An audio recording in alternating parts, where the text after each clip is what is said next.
नमस्कार, मैं दीपक शर्मा और मेरे YouTube मंच पर आपका स्वागत है।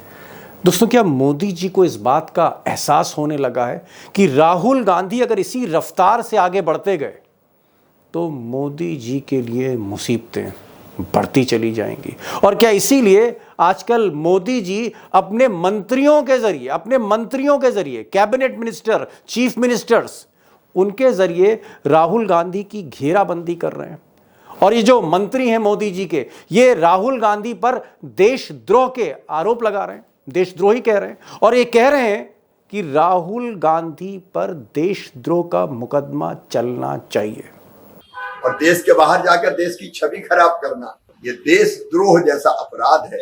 राहुल गांधी जी बहुत तरीका से चाइना को हमेशा प्रमोट करता है। वो हमेशा भारत को नीचे दिखाने का, चाइना का ब्रांडिंग करने वाला लोग कभी भारत का नहीं हो सकता है, कोई देश का दुश्मन ही हो सकता है। अब दोस्तों, मोदी जी के जो मिनिस्टर्स हैं, कैबिनेट मिनिस्टर उनकी सरकार के, चीफ मिनिस्टर्स, उनके प्रवक्ता, ये राहुल गांधी को देशद्रोह के ट्रैप में क्यों फंसाना चाहते हैं? इसके पीछे असली ऑब्जेक्टिव क्या, असली वजह क्या है, इस वीडियो में मैं आपको बताऊंगा। और मैं ये भी बताऊंगा कि राहुल गांधी को बार बार बदनाम करने वाला ये जो खेल हो रहा है, ये जो साजिश रची जा रही है, इसका रिमोट कंट्रोल किसके हाथ में, किस ताकतवर हस्ती के हाथ में ये रिमोट कंट्रोल है, जिसका बटन दबाते ही देश भर की गोदी मीडिया, अखबार, प्रवक्ता, सोशल मीडिया राहुल गांधी को बदनाम करने में जुट जाती है। ये भी मैं बताऊंगा। लेकिन इससे पहले जो मंत्री, जो मिनिस्टर्स, शिवराज सिंह चौहान जैसे मिनिस्टर जो प्रधानमंत्री की दौड़ में भी हैं, कई राज्यों के मुख्यमंत्री, कुछ बड़े बड़े प्रवक्ता, कुछ कैबिनेट मिनिस्टर, ये जो आरोप लगा रहे हैं, ये जो वकालत कर रहे हैं कि साहब नहीं, देशद्रोह का मामला तो बनता है, देशद्रोह किया है, ये क्या है मामला? जरा इसको मैं थोड़ा सा, मुझे 2 सेकंड दीजिए, इसको सामने रखता हूं, फिर बड़ी खबर पर। अब दोस्तों, मोदी जी की जो टीम है मिनिस्टर्स की, चीफ मिनिस्टर्स की, दरअसल राहुल गांधी का ये जो मौजूदा दौरा चल रहा है अमेरिका का, उसमें राहुल गांधी जो बोल रहे हैं इंडियन डायस्पोरा के साथ, अप्रवासी भारतीयों के बीच में जो वोटर भी हैं, इनका ये कहना है, मंत्रियों का ये कहना है कि राहुल गांधी अपने हर भाषण में विदेश में भारत को कहीं ना कहीं बदनाम कर रहे हैं। ये इनका एक मेन चार्ज है। इनका ये भी कहना है कि साहब चीन की तारीफ की जा रही है, ऐसा लगता है जैसे राहुल गांधी चीन के एम्बेसडर हो गए। और इनका यह कहना है कि जिस तरह से चीन की तारीफ की, ये तो एक तरह का देशद्रोह है और देशद्रोह का मामला बनता है। ये इनका मूलतः आरोप है।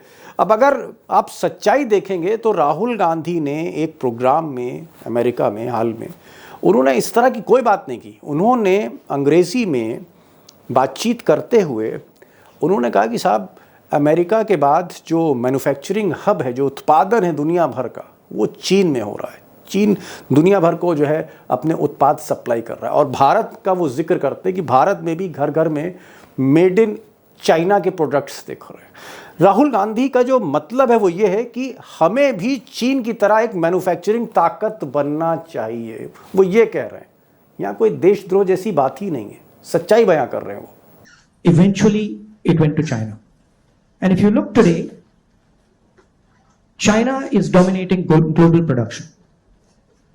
You go to India, you look at the phones, you look at the furniture, you look at clothes, you see on the back, made in China. अब राहुल गांधी ने अपने किसी भी भाषण में चीन के तारीफ के पुल नहीं बांधे। हकीकत ये कि राहुल गांधी लगातार चीन की कहीं ना कहीं आलोचना करते रहे, मोदी सरकार को घेरते रहे कि चीन ने हमला कर दिया, चीन को आप मुंहतोड़ जवाब दीजिए, चीन को आप खदेड़िए, इस तरह की बातें वो करते रहे। लेकिन अगर आप मोदी जी को देखें, मोदी जी जब जब विदेश गए तब तब उन्होंने क्या क्या कहा है भारत के बारे में, उस पर भी गौर करिए जरा, और फिर कंपेयर करिएगा, खुद कंपेयर करिए कि राहुल गांधी क्या कह रहे हैं, मोदी किस हद तक पहुंच गए थे। डूब गए, कुछ होगा नहीं, अरे भगवान बचाए भाई, पता नहीं पिछले जन्म में क्या पाप किए हम हिंदुस्तान में पैदा हुए। कोई सरकार है, ये कोई लोग है, चलो छोड़ो, चले जाए कहीं और।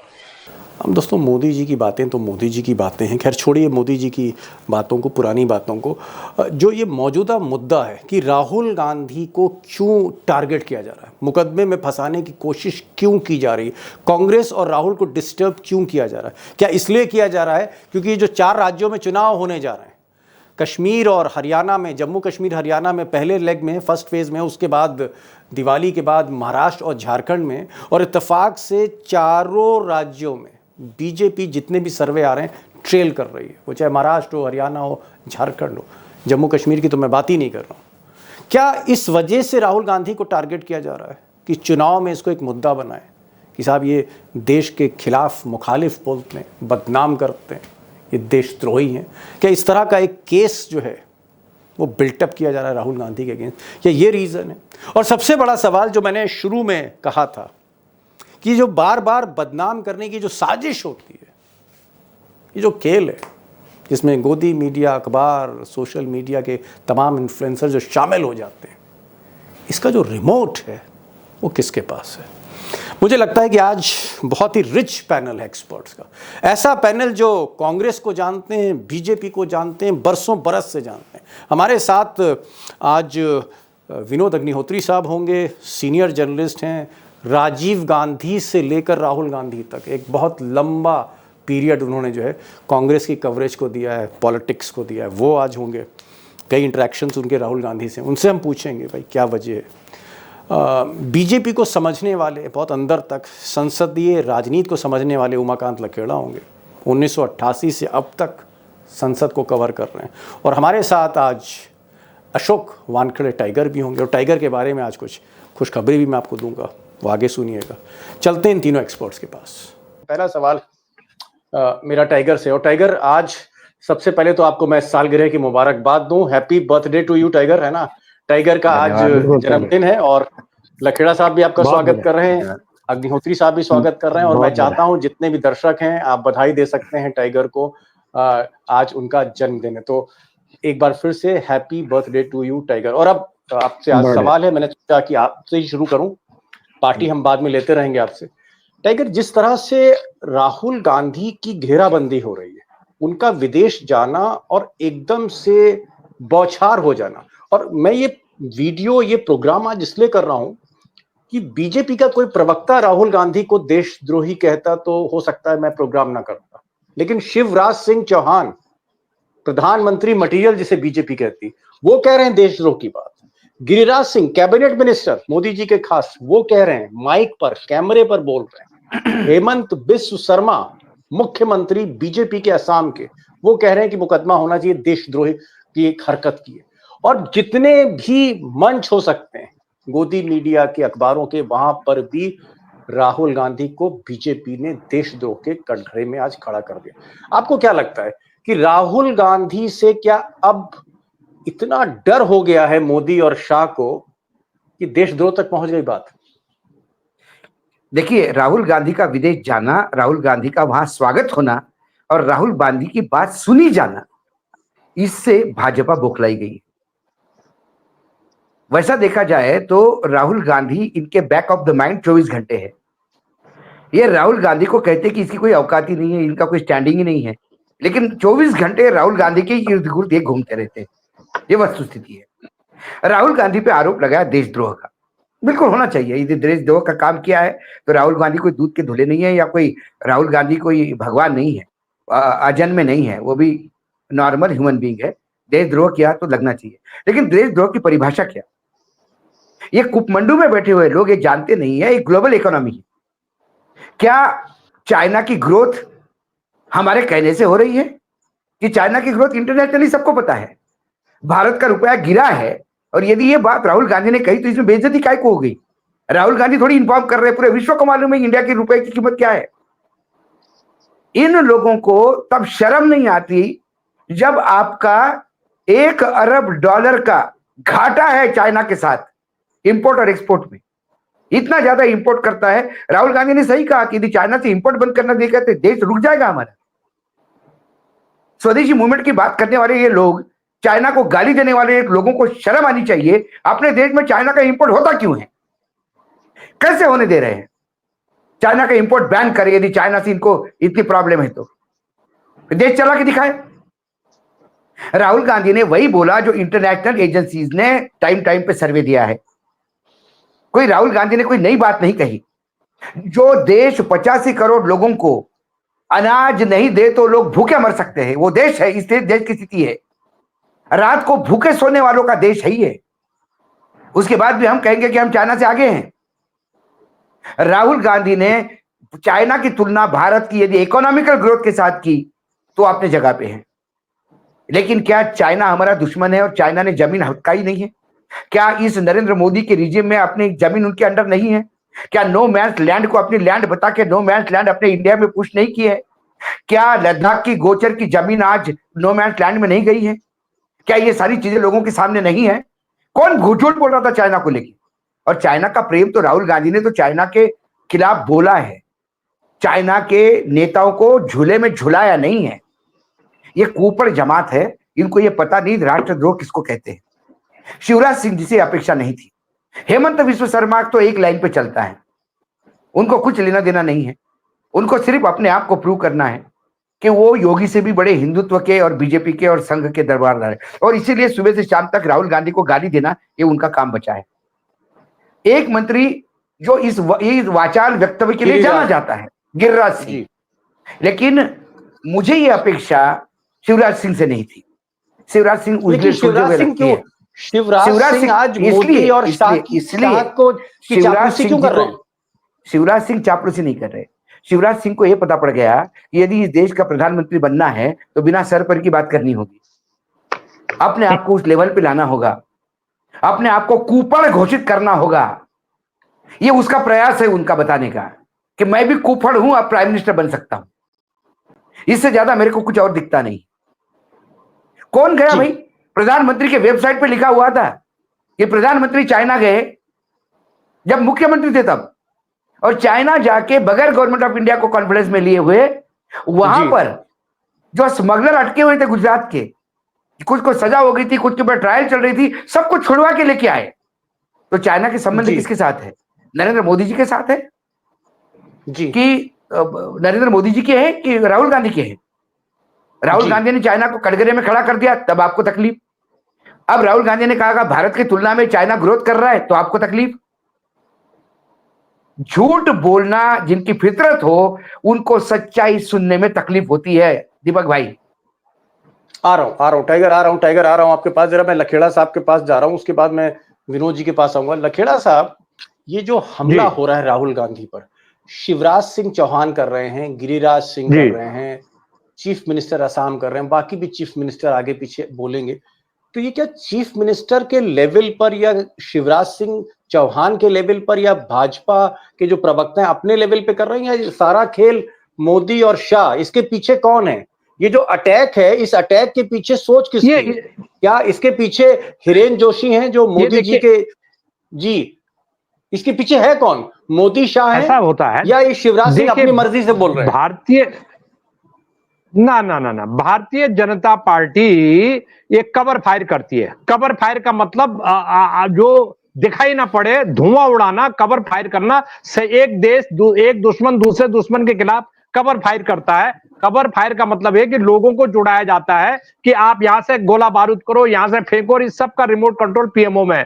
प्रधानमंत्री कार्यालय के बिना कोई किसी का जुबान नहीं खुल सकती है। और ये जो प्लानिंग होती है, जो मीडिया मैनेजमेंट होता है भारतीय जनता पार्टी का, मैंने बताया ना कि ये जो व्हाट्सएप यूनिवर्सिटी गोदी मीडिया का जो इस्तेमाल है, मुझे अभी बताया गया कि गोदी मीडिया में हंगामा मचा हुआ है। ये इसके अलावा इनका कोई काम ही नहीं है, क्योंकि इस बहाने राहुल गांधी विदेश की धरती पर जो ऑब्जेक्टिव बातें कर रहे हैं उस पर पर्दा डल जाएगा, और ये 2-3 दिन तक, 3-4 दिन तक गोदी मीडिया इसको चलाता रहेगा। और इनको ये बताया जाए कि मोदी 6-7 बार कनाडा में, अमेरिका में, सियोल में, जापान में, कोई मुल्क नहीं छोड़ा जहां इन्होंने ये नहीं कहा कि ये भी कोई देश है जहां मैं पैदा हुआ। ये देश 2014 के पहले कोई इस देश को कोई जानता था? ये तो ऐसी बात हो गई ना कि हम ये जो अकबर इलाहाबादी का जो शेर है कि हम आह भी भरते हैं तो हो जाते हैं बदनाम। और वो जो जिस तरह से कत्ल ये भी करते हैं तो चीजें चर्चा नहीं होती। करते हैं तो चर्चा नहीं होती। चर्चा नहीं होती। नहीं। देखिए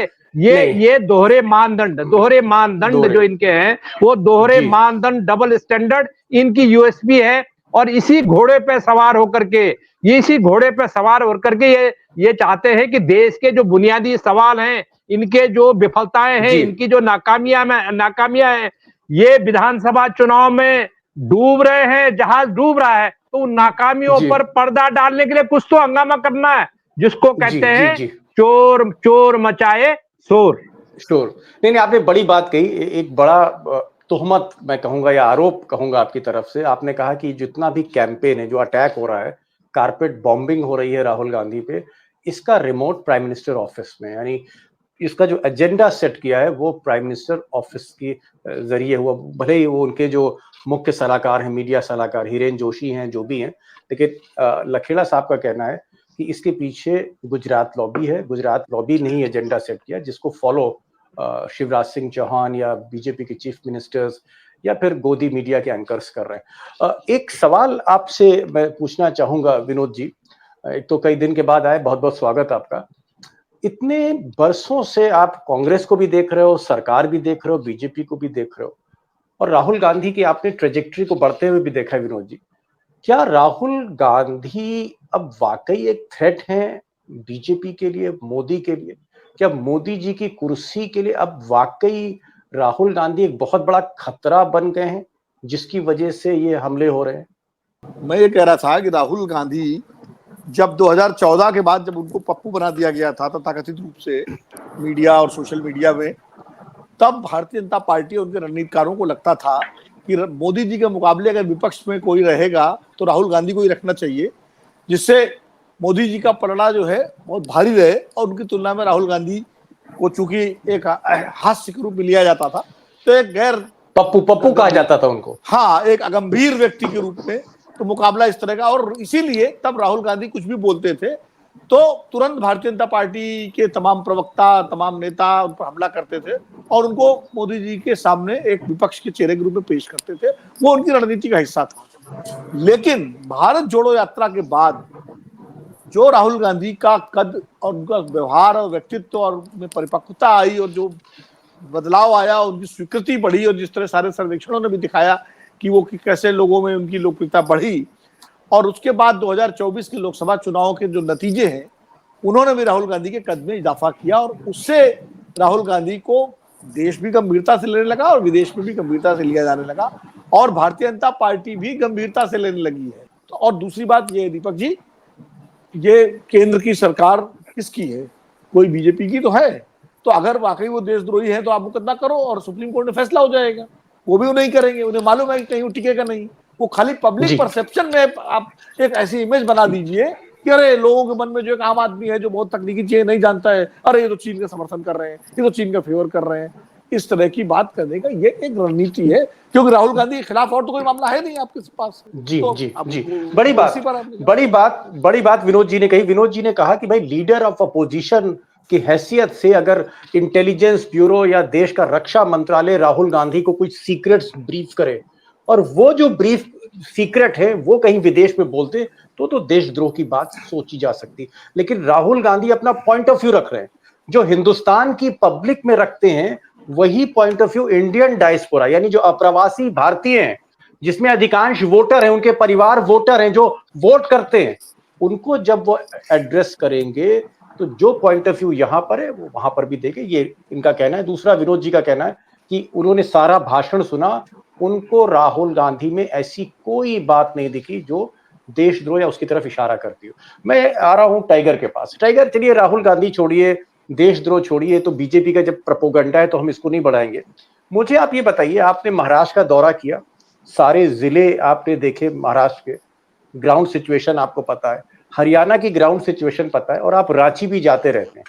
ये जो हरियाणा है, महाराष्ट्र है और झारखंड है, ईमानदारी के साथ जवाब चाहता हूं, क्या वाकई राहुल गांधी का कहीं ना कहीं जोर चल रहा है? क्या राहुल गांधी भारी पड़ रहे हैं मोदी पर? और ये जो चुनाव है, दरअसल ये मोदी जी और शाह साहब के हाथ से निकल रहा है, जिसकी हम पीड़ा देख रहे हैं। दीपक भाई, अब चुनाव के निर्णय फॉर्मेलिटी हो गए हैं। क्या चीज? चुनाव के निर्णय एक फॉर्मेलिटी हो गए हैं। महाराष्ट्र, हरियाणा और झारखंड तीनों के चुनाव के नतीजे फॉर्मेलिटी है, ये प्रोसेस है। लोकतंत्र में ये करना जरूरी है, नहीं तो ये दीवार पे लिखी हुई चीज है कि बीजेपी तीनों राज्यों से निकाली गई है और बुरी तरह से बेइज्जत होके जा रही है। महाराष्ट्र से जा रही है, हरियाणा से जा रही है, और चंपाई सोरेन को लाने के बाद तो झारखंड में भी भट्टा ढार। पहली बात। दूसरी बात, मैं तो चैलेंज देता हूं, गिरिराज सिंह और हमारे शिवराज सिंह जी दोनों केंद्र में मंत्री है। केंद्र के मंत्रियों की कोई हैसियत नहीं है आज की डेट में, लेकिन हेमंता जी तो मुख्यमंत्री है आसाम के। हेमंता जी यदि उनको दिखता है कि कोई देशद्रोही है, उसके बाद भी यदि अपने राज्य में मुकदमा दर्ज नहीं कर सकते, तो क्या हेमंता देशद्रोहियों के साथ दे रहे हैं? यदि राहुल गांधी के खिलाफ मुकदमा दर्ज करने में फेल हो गए हेमंता, तो क्या हम ये माने राष्ट्रद्रोहियों के साथ हेमंता जी हैं? बोलने से चाहिए, लिप सर्विस नहीं चाहिए, सीधा सीधा उन्होंने मुकदमा दर्ज कर लेना चाहिए अपने राज्य में राहुल गांधी के खिलाफ। ये नहीं करेंगे, क्योंकि जिस दिन राहुल गांधी के खिलाफ मुकदमा दर्ज होगा, उस दिन प्रधानमंत्री के खिलाफ 4, 7, 4, 10, 12 मुकदमे रिलीज होंगे ऐसे देशद्रोही के। क्योंकि क्या कहा शंघाई में, आप चाइना का बात कर रहे हैं ना, शंघाई में जाकर प्रधानमंत्री ने क्या कहा था? इस देश में वो स्थिति थी कि लोग देश छोड़ के जा रहे थे। लोग बोलते थे क्या सरकार है, क्या हिंदुस्तान है। कौन बोल रहा था इस देश को बदनाम कर रहा था? जो बोल रहा था उसमें इतनी भी लज्जा नहीं थी कि आप उस पीरियड को भी बात कर रहे हो जिस पीरियड में स्वर्गीय अटल जी प्रधानमंत्री थे, भारतीय जनता पार्टी की सरकार थी। उस 5 साल को भी आपने उसी में गिनवा दिया, क्योंकि आपके हिसाब से और आपके अंधभक्तों के हिसाब से देश तो आजाद 2014 के बाद हुआ।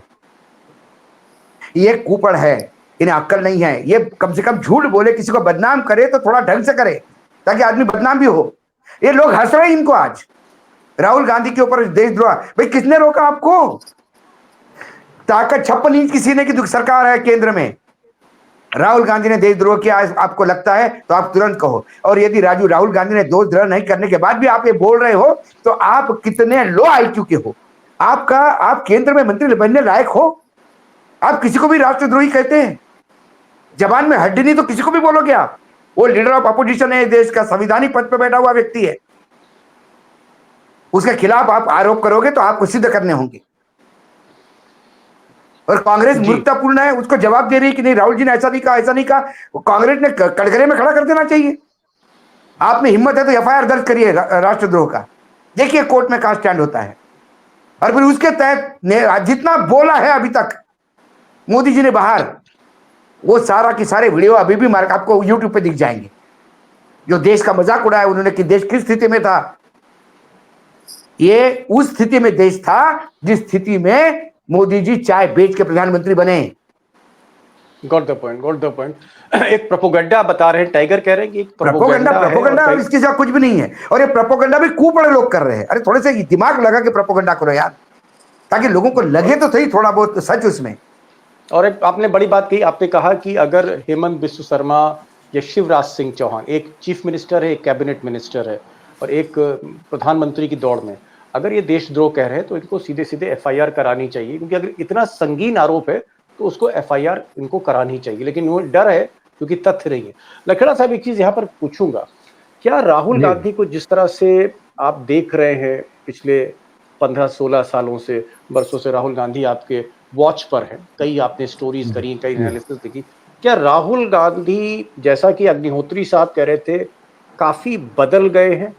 और आज की तारीख में जिस तरह से वो लीडर ऑफ अपोजिशन की तरह हमले कर रहे हैं, क्या राहुल गांधी उस मकाम पे पहुंच गए हैं जहां कांग्रेस उन्हें देखना चाहती थी?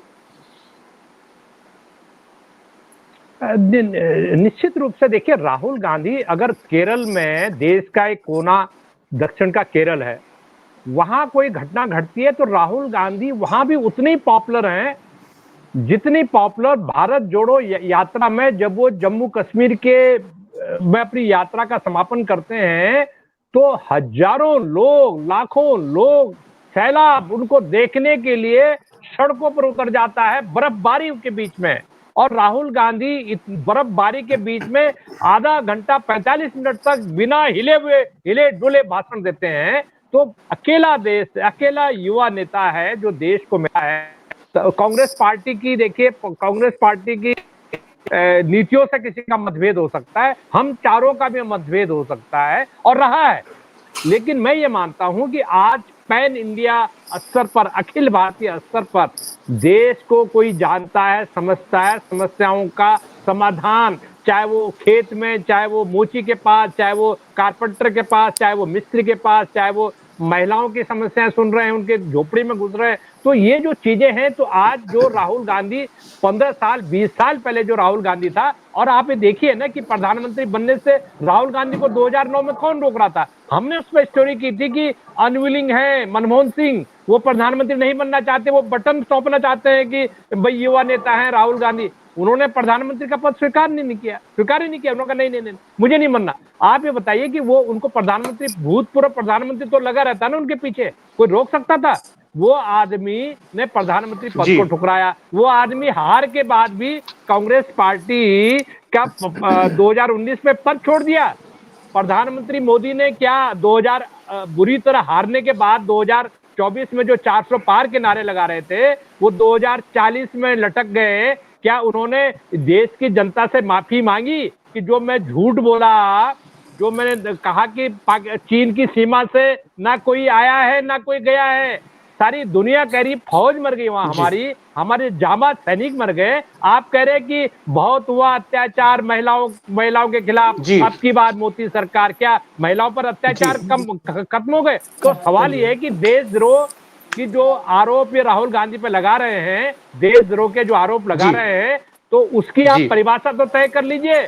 लकेड़ा साहब, आप कह रहे हैं कि मोदी की आलोचना जो है वो देशद्रोह, उससे मुकदमा नहीं होता, वो देश की आलोचना नहीं। एक अंतिम सवाल और फिर एक फाइनल कमेंट लूंगा आज बर्थडे बॉय टाइगर से, लेकिन मैं चाह रहा हूं कि एक थोड़ा सा जवाब मिल जाए मुझे विनोद जी से। विनोद जी, आप एक ऐसे वाहिद शख्स है, मुझे लगता है दिल्ली में आप ऐसे शख्स हैं जो राजीव गांधी को ट्रैक करते करते राहुल गांधी तक कांग्रेस को देख रहे हैं। कांग्रेस के कई उतार चढ़ाव आपने देखे, सीताराम केसरी को भी आपने देखा होगा, नरसिम्हा राव को भी आपने देखा होगा, आपने कांग्रेस को हाशिए पर भी देखा, और कांग्रेस की जब तूती बोल रही थी 400 पार, वो भी आपने देखा है। मैं ये जानना चाहता हूं, तीन बातें जो पिछले 1.5-2 साल में राहुल गांधी में आपको दिखती, तीन परिवर्तन, थ्री चेंजेस, शॉर्ट में अगर आप बता सकें 1 2 3 करके, तीन चेंजेस। देखिए, पहली बात तो मैं दीपक जी कह दूं कि मेरी नजर में राहुल गांधी बदले नहीं है, हमारा नजरिया बदला है। करेक्ट। राहुल गांधी पहले दिन से वही थे जो आज हैं। ये हमारा नजरिया जो है अब बदल गया, उनको देखने का बदल गया। परफेक्ट। दूसरी बात ये है, हाँ, कुछ चूंकि उनकी ग्रूमिंग जिस तरह से हुई थी एक केस्ड वातावरण में, राजीव गांधी की हत्या के बाद, इंदिरा जी की हत्या के बाद, कि कुछ व्यवहारिकताएं थोड़ा सा उनको नहीं पता थी, जो इस वजह से कुछ गलतियां ऐसी हो जाती थी उनसे कि जिनको हम लोग या दूसरे लोग जो है गलत तरीके से परिभाषित करते थे। दूसरा, कांग्रेस के तमाम बड़े बड़े दिग्गज, जिनको मैं मगरमच्छ कहूं तो गलत नहीं होगा, मगरमच्छ, अरे भाई मगरमच्छ क्या मगरमच्छ पड़ेगा? अरे मगरमच्छ इसलिए कहना पड़ेगा, घड़ियाल कहना कि आंसू तो निकाल रहे हैं कांग्रेस को लेके, लेकिन दिल कहीं और सामने आ ही गया। अब देखिए ना भाई, आज कहाँ है कौन? उन लोगों ने राहुल गांधी को फेल करने में बीजेपी से ज्यादा बड़ा काम किया था। टाइगर इस बात को, और लखेड़ा जी भी सहमत होंगे, शुरुआत राहुल गांधी को पप्पू बनाने की कांग्रेस के इन दिग्गजों ने ही शुरू की थी, जिनको लगता था कि राहुल गांधी के हाथ में कमांड आ गई पूरी तरह से तो उनकी दुकानें बंद हो जाएंगी।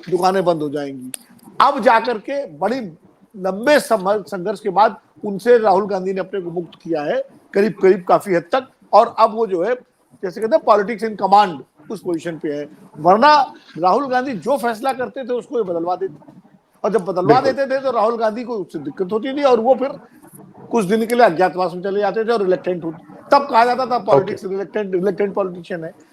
आपने 1.5-2 साल की जो बात की, तो वो मैं बता दूं संक्षेप में कि एक तो उनके अंदर ये परिपक्वता आई है, सबसे बड़ी बात कॉन्फिडेंस, आत्मविश्वास नंबर 1 वो उनका बढ़ा है।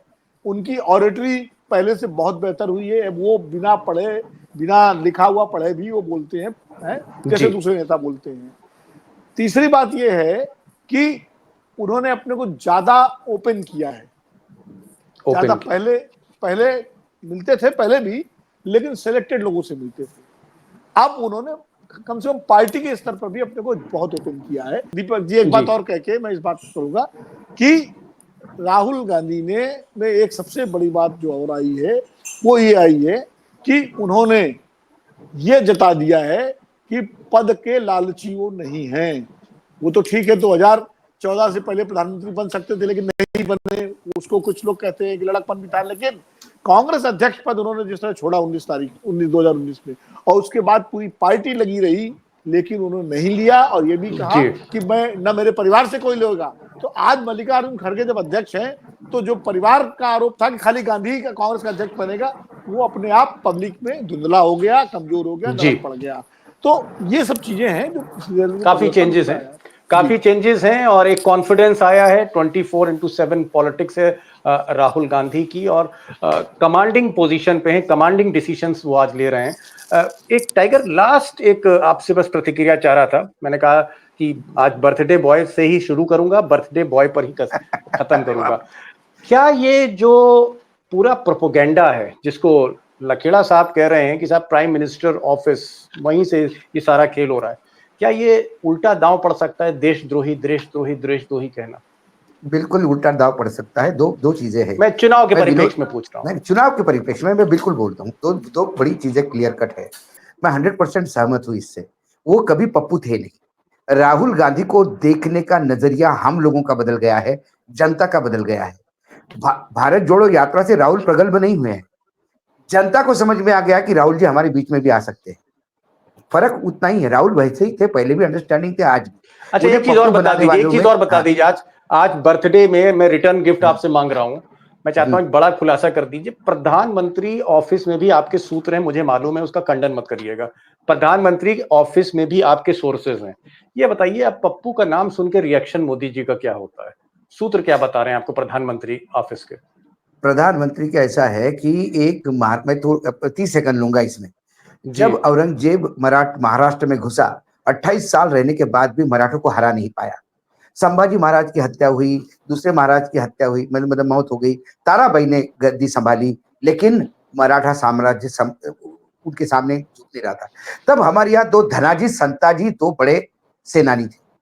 उन्होंने एक दिन ये हिम्मत कर दी कि औरंगजेब पे छावनी पे ही छापा मारा, और औरंगजेब अंदर नमाज पढ़ रहे थे इसलिए बच गए, क्योंकि छत्रपति शिवाजी महाराज की एक सिस्टम थी कि कोई प्रेयर कर रहा होगा तो उस पर हमला नहीं होगा। तो वो उनको छोड़ के उसके तंबू के गुंबद सोने के उठा के लाए, ये बताने के लिए कि हम तेरे तक पहुंच गए थे। उसके बाद ये कहावत हो गई कि मुगलों के घोड़े पानी भी नहीं पीते थे, क्योंकि वो जैसे पानी पीने जाते थे उनको धनाजी संताजी दिखते थे उस पानी। तो जैसे मुगलों की हालत, धनाजी मुगलों की घोड़ों की हालत हो गई थी कि पानी में धनाजी संताजी दिखते थे, तो अब नरेंद्र मोदी जी सोने के लिए आग बंद करते हैं, राहुल गांधी आते हैं। वो बाहर बात करते हैं, राहुल गांधी आते हैं। मन की बात करते हैं, राहुल गांधी आते हैं। चुनाव की बात करते हैं, राहुल गांधी आती है। पार्लियामेंट में आते हैं, राहुल गांधी आते हैं। पार्लियामेंट के बाहर आते हैं, राहुल गांधी आते हैं। Rahul Gandhi at the back of the mind इतने बैठ गए हैं कि उठते बैठते सोते जगते एक ही है, राहुल गांधी, राहुल गांधी, राहुल गांधी, परिवारवाद, गांधी परिवार। चलिए सवाल ये देश, बस ये सीधी बात है। बैक ऑफ द माइंड मतलब जहन में हर वक्त।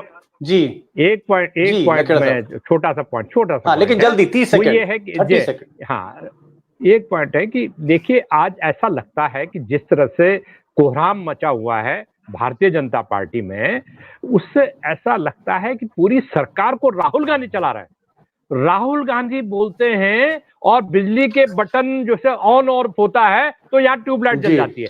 तो राहुल गांधी ने जो गांधी चला रहे हैं, राहुल गांधी चला रहे हैं, और कुछ है नहीं सरकार। एजेंडा सेट राहुल गांधी कर रहे हैं, बाकी लोग रिएक्ट दे रहे हैं। एजेंडा सेट कर रहे हैं, ये लखेड़ा साहब का कहना है। एजेंडा सेट आज वो कर रहे हैं, और शायद इसीलिए आरएसएस की मीटिंग में भी राहुल गांधी डिस्कस होते हैं, उनका कास्ट सेंसस डिस्कस होता है, रिजर्वेशन डिस्कस होता है। और एक बड़ी बात जो लाखीर में बर्थडे बॉय टाइगर ने कही, उन्होंने कहा कि साहब जिस तरह से संता जी जब उन्होंने हमला किया था मुगलों पर, आज स्थिति पप्पू की वही है। पप्पू संता जी होंगे राहुल गांधी, और सुबह शाम दिन रात हर पहर back of the mind Modi के राहुल गांधी हैं। और शायद मुझे लगता है इसीलिए ये जो देशद्रोही का जो प्रोपोगंडा है वो भी कहीं ना कहीं उसके पीछे प्राइम मिनिस्टर ऑफिस है, क्योंकि हर वक्त राहुल गांधी राहुल गांधी, ये चल रहा है इस वक्त। लखेड़ा साहब आप आए और टाइगर आप आए, एक बार फिर से आपको जन्मदिन की सालगिरह की बहुत बहुत मुबारकबाद। और सालगिरह के मौके पर आज आप बहुत मसरूफ हैं और फिर भी आप आए। अगर आपको पता होता तो हम एक लाइव केक आज जरूर काटते, लेकिन आप अचानक आए। और मैं विनोद अग्निहोत्री जी जो काफी समय के बाद आज हमारे प्रोग्राम में, उनको भी मैं बहुत बहुत शुक्रिया अदा करता हूँ। Thank you so much for joining this programme. Thank you so much sir. Thank you, नमस्कार।